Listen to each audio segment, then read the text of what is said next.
Le président français Emmanuel Macron a appelé mercredi à « accélérer » le partenariat avec le Kazakhstan, première économie d'Asie centrale riche en ressources naturelles, lors d'une rencontre à Astana avec son homologue Kassym-Jomart Tokayev. M. Macron effectue une visite de 2 jours au Kazakhstan et en Ouzbékistan, 2 ex-républiques soviétiques où la France compte imprimer sa marque sur fond de course à l'influence entre Russes, Chinois et Européens. La vigueur de notre partenariat vient démontrer les bons axes stratégiques qui ont été pris mais, aussi, la nécessité de les compléter et les accélérer, ce qui est tout le sens de la visite, a déclaré Emmanuel Macron, aux côtés de son homologue kazakh. Il a salué le « refus » kazakh de prendre la « route de la vassalisation derrière quelques puissances », alors que le Kazakhstan est allié de Moscou et proche de Pékin. M. Tokayev a lui aussi insisté sur la nécessité de donner une impulsion supplémentaire aux relations entre Paris et Astana. La France est notre partenaire clé et fiable dans l'Union européenne, s'est félicité le dirigeant, selon un communiqué de l'administration présidentielle kazakh. Projet de centrale nucléaire. Arrivé sous la neige à Astana, la capitale kazakh à l'architecture futuriste bâtie au milieu des steppes, M. Macron est le premier président français à se rendre au Kazakhstan depuis François Hollande en 2014. Plusieurs contrats ont été signés dans les secteurs des minerais stratégiques, pharmaceutiques, énergétiques, aéronautiques et culturels. Comme l'a confirmé mercredi le ministre kazakh de l'énergie, EDF fait partie des candidats pour le projet de première centrale nucléaire au Kazakhstan, dont la construction doit être confirmée par référendum d'ici la fin de l'année.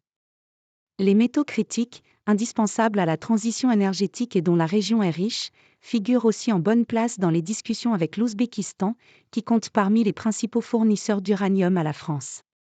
Le spécialiste de l'uranium Orano, qui exploite déjà une mine au Kazakhstan, veut également accroître sa présence, alors que le Kazakhstan produit à lui seul 43% de la production totale, d'après l'Association nucléaire mondiale.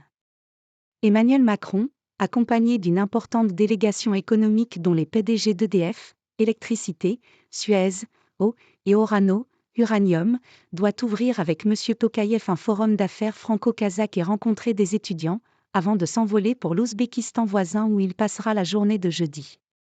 La France est le 5e investisseur étranger au Kazakhstan, devant la Chine, du fait notamment de l'implantation du groupe pétrolier Total Energies, qui exploite conjointement l'important gisement de Kashagan en mer Caspienne.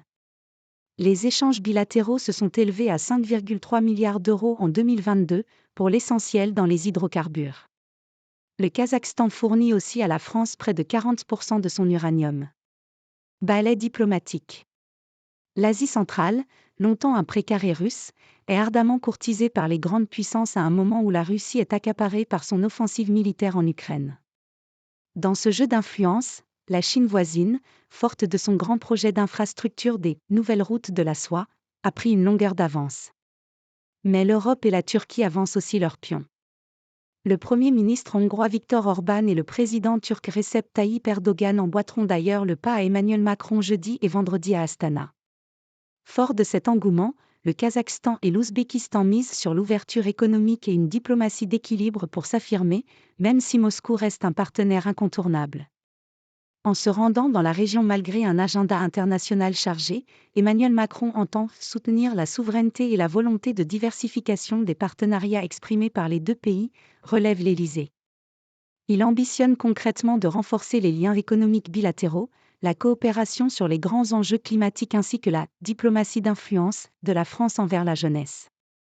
En Ouzbékistan, pays le plus peuplé d'Asie centrale avec quelques 35 millions d'habitants et longtemps reclus, Emmanuel Macron réparera près de 30 ans d'absence, aucun président français ne s'y étant rendu depuis 1994. Au-delà de leur ouverture économique, les 2 républiques demeurent des régimes autoritaires où la répression des manifestations est souvent violente, malgré une volonté affichée de libéralisation politique.